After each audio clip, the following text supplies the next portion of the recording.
anak, kesemutan di punggung, apalagi nih, pencerahan buat bayi 5 bulan yang lagi batuk pilek, kenapa eksima flare-nya hanya di wajah. Cus, ditonton sampai si Bapak Zulfanat, kayaknya nih bapak ya. BB susah naik pada orang dewasa, kenapa ya? Banyak hal pak. Berikutnya dari Mama Wallace. Bu, enema paling bagus pakai cairan apa bu selain kopi? Terima kasih ibu. Niswa, Bu Debbie, smoothies untuk pemulihan setelah demam tifoid itu apa aja? Sebenarnya bu, kalau sudah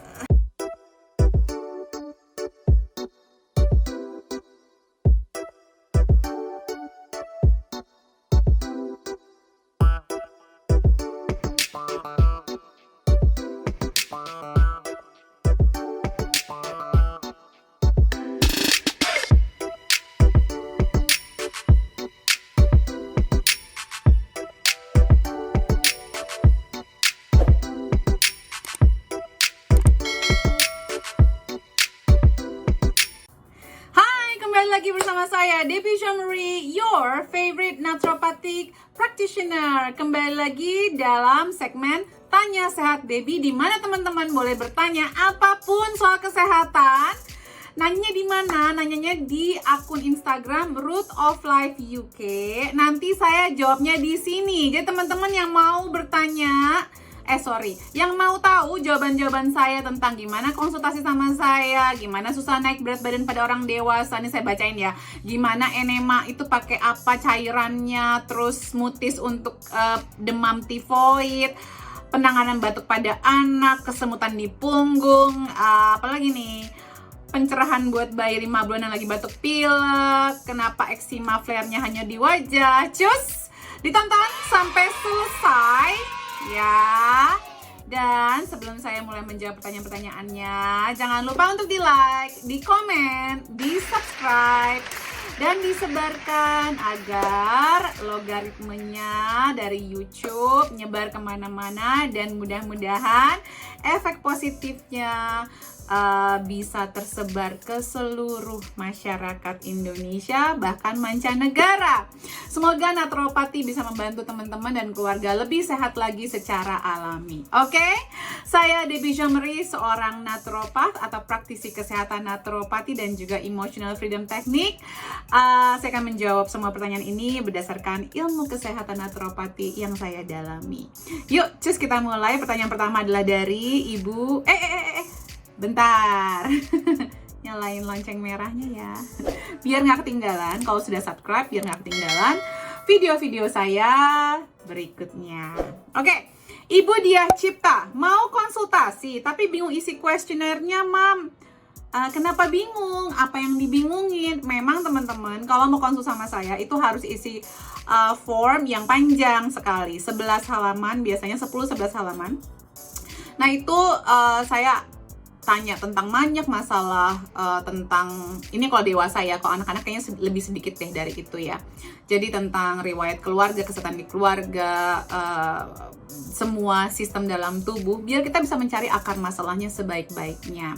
Dan juga saya minta untuk mengisi food diary, di mana saya minta tipikal pola makan teman-teman, kayak makan hari biasa, weekend, kalau makan di luar tuh seperti apa jajanannya. Jadi biar saya tuh bisa membantu gimana kalau merubah pola hidup dan pola makannya kalau memang kondisi kesehatan yang sedang mengganggu ini berhubungan dengan pola makan dan pola hidupnya, gitu ya teman-teman ya. Nah Ibu Diah Cipta, kalau kebingungan Ibu kan pas dikirim email itu ada admin saya ya, Ibu Ana. Nah boleh tanya sama Ibu Ana, nanti Ibu Ana bisa membantu. Jadi jangan bingung ya, kan sebenarnya pertanyaannya gampang kok. Jangan bingung, tanyanya Mbak Bu Ana, nanti Bu Ana akan bantu. Alright, berikutnya adalah pertanyaan dari Bapak Zulfanat, kayaknya nih bapak ya. BB susah naik pada orang dewasa, kenapa ya? Banyak hal pak, BB susah naik di orang dewasa dan di anak-anak ada banyak hal. Ya, penyerapan lemaknya mungkin tidak sempurna. Nah ini pertanyaan tambahan berarti nanti, gimana caranya menaikkan penyerapan lemak? Yang pertama adalah mengasamkan lambung sebelum makan. Jadi kalau udah ada masalah pencernaan biasanya memang punya gangguan ya. Jadi makanya jangan dianggap enteng penyakit MAH dan jangan terus-terusan sembuhkan MAH-nya. Jangan terus-terusan minum obat MAH itulah gitu ya. Saya juga dulu salah satunya, dan Indonesia kan terkenal ya dengan penyakit MAH tuh kayak penyakit seluruh umat manusia di Indonesia. Tapi saya sudah nggak pernah ada masalah itu lagi, dan kita belajar untuk memperbaikinya ya. Ini jadi gaya dari satu pertanyaan jadi banyak nih pertanyaan-pertanyaan tambahannya. Jadi gimana menyembuhkan MAH-nya? Tapi saya mau fokus ke sini dulu, mengasamkan lambung. Makanya ini kebanyakan yang sudah punya MAH ketakutan untuk ngasamin lambung. Banyak masalah, banyak persepsi yang salah soal mengasamkan lambung. Kalau punya MAH, punya GERD, malah takut minum yang asam-asam. Nah, kalau yang asamnya itu dari cuka, yang cuka kimia atau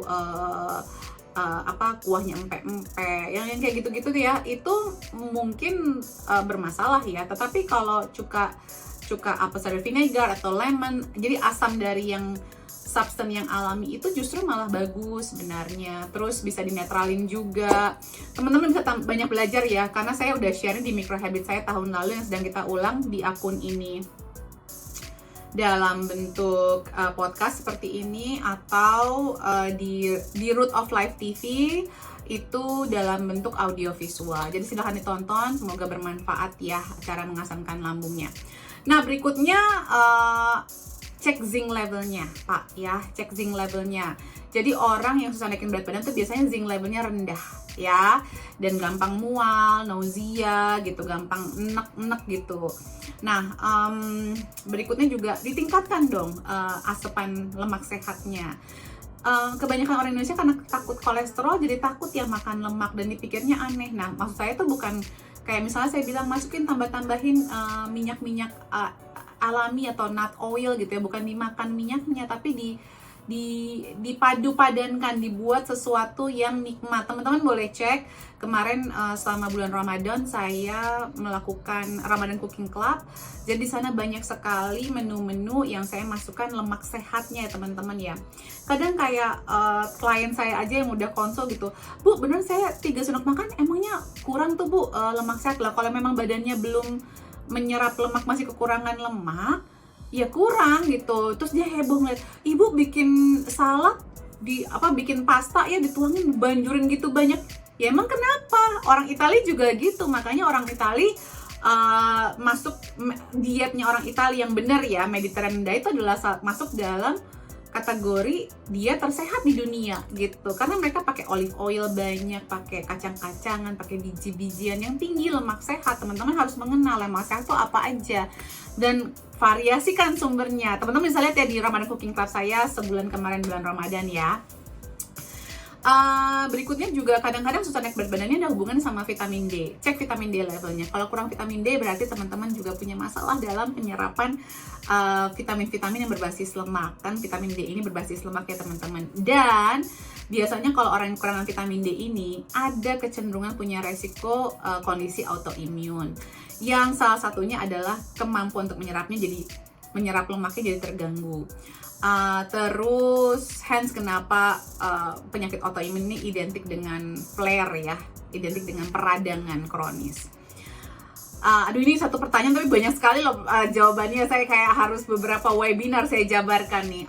Terus ada kemungkinan juga masalah hormonal ya, coba dicek tiroidnya, panel tiroid. Jadi kalau ada kecenderungan ke hipertiroid, which is masuk dalam salah satu kondisi autoimun, itu kemungkinan besar memang susah naikin berat badannya gitu. Jadi banyak sekali nih kemungkinan kenapa seseorang susah naik berat badan, apalagi dewasa ya. Nah ini harus dicari akar masalahnya. Dan bisa dites food sensitivity-nya. Kadang-kadang makanan-makanan tertentu yang kita nggak bagus ya, itu bisa yang nggak kita sensitif atau intoleran, belum tentu alergi ya, itu bisa menyebabkan kita tuh susah naik berat badan. Saya ada satu anak yang datang ke saya sudah 7 tahun nggak naik berat badan. Ketemu saya tuh umur 12 tahun dia. Terus saya larang dia makan nasi. Dia soalnya mamahnya bawain video dia, ini makan nasinya banyak sih Koko, kalau makan nasi banyak gitu ya. Terus saya nggak bolehin makan nasi. Saya ganti, waktu itu di apartemen saya ada pisang hijau, saya kasih pisang hijaunya. Terus dalam waktu 6 minggu naik 2 kilo. ya, dalam waktu setahun, ya setahun, tahun setengah anaknya sudah dalam berat badan yang sesuai dengan umurnya. Berikutnya dari Mama Wallace, Bu, enema paling bagus pakai cairan apa Bu selain kopi? Terima kasih Ibu. Enema bukan masalah paling bagusnya ya Bu, tujuannya apa? Jadi kalau kopi itu memang identik kalau kita mau mendetoksifikasi liver kita.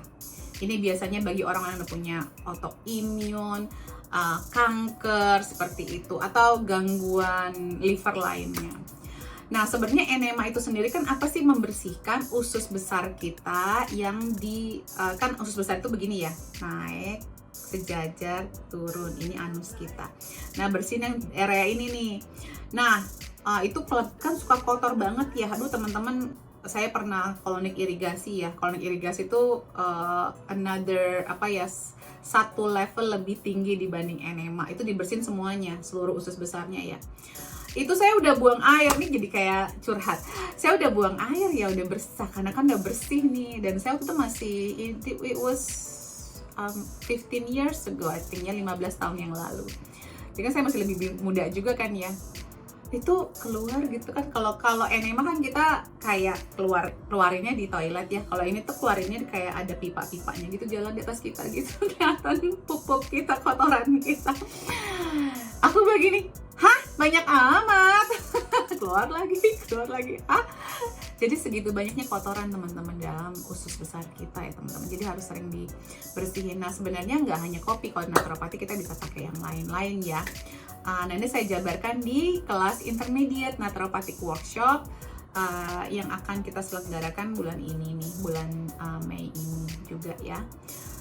Jadi bisa pakai macam-macam teman-teman, anything really. Enema tuh bisa macam-macam, pakai air putih juga bisa, pakai chlorella bisa, pakai teh chamomile bisa, pakai flaxseeds bisa. Literally apapun yang bisa masuk lewat sini bisa masuk lewat bawah juga dong.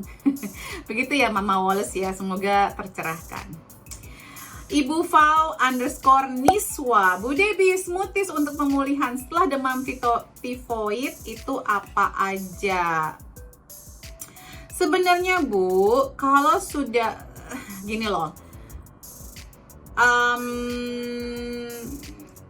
semua sayuran. Jadi kenapa saya menganjurkan smoothies?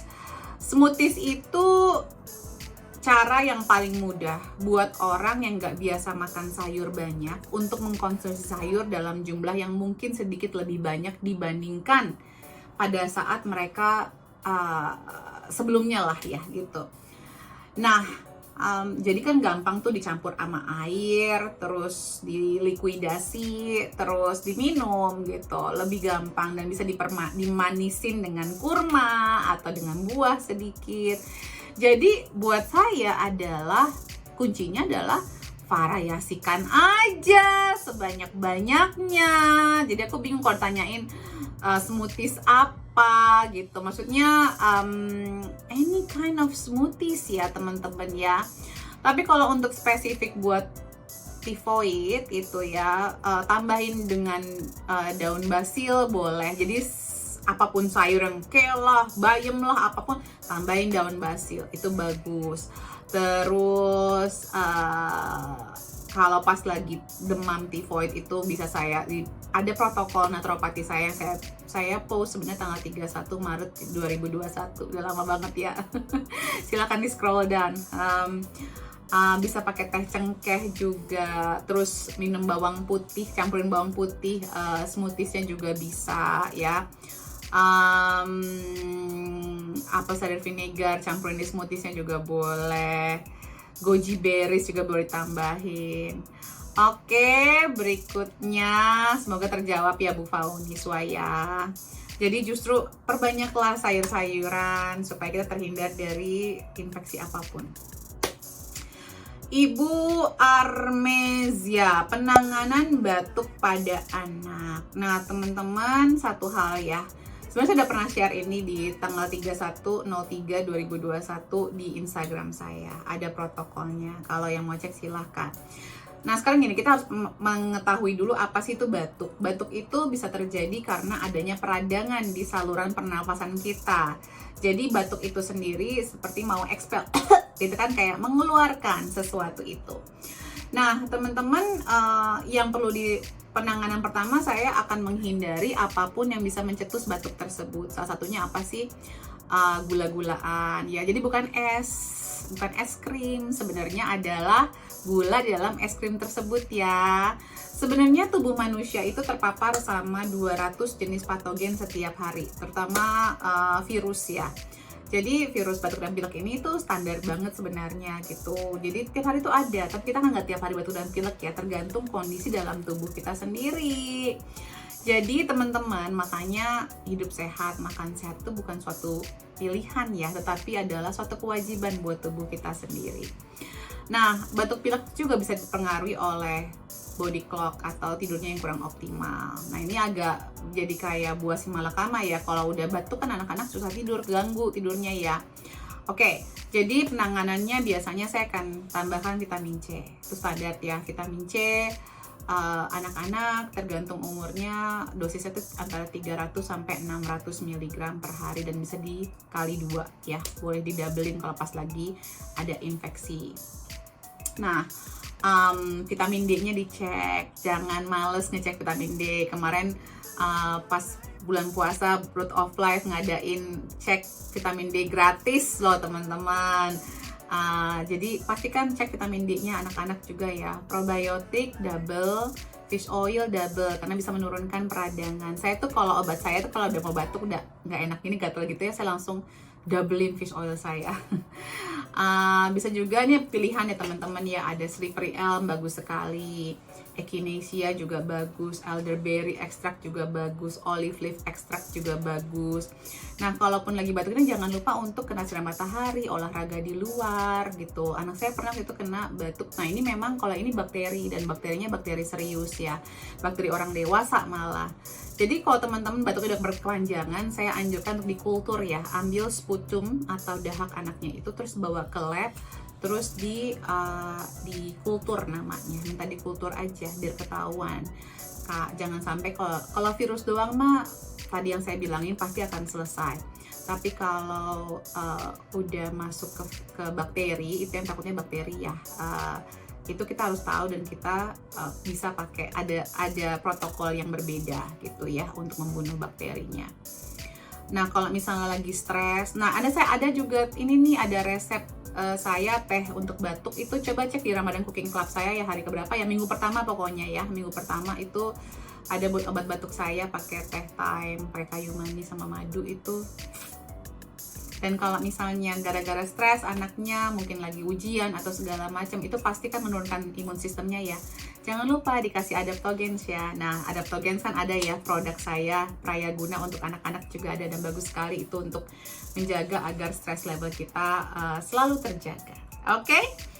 Semoga membantu. Pertanyaan berikutnya dari Ibu Sarah Utami, kesemutan di punggung belakang kenapa ya Bu? Konsumsi magnesium citrate harus ganti ke malet kah? Kesemutan di punggung belakang, wah ini harus dicari tahu akarnya ya Bu ya. Olahraga nggak Ibu Sarahnya? Terus breathing exercise bisa membantu. Maksudnya nggak ada hubungannya sama magnesium citrate atau magnesium malet sih ini sih ya. Ini pertanyaannya kurang spesifik, mohon maaf. Saya ngejawabnya juga bingung ya. Kesemutan di punggung belakang ini kalau dari pengalaman pribadi aja ya, karena kan ini kita nggak tahu diagnosanya apa nih ya. Ibu habis makan roti-rotian atau gluten nggak? Coba di-cut dulu. Kadang ini bisa menyebabkan kondisi ya seperti ini ya, sakit di punggung, sakit di dada, karena sebenarnya gara-gara inflamasi dari pencernaannya dan pH level lambungnya berubah. Nah, ini yang paling simple sih sebenarnya, tapi lebih baik kalau ini masalahnya kronis apa baru sesekali, atau mungkin bisa dibawa ke dokter dulu untuk dicek kenapa ya.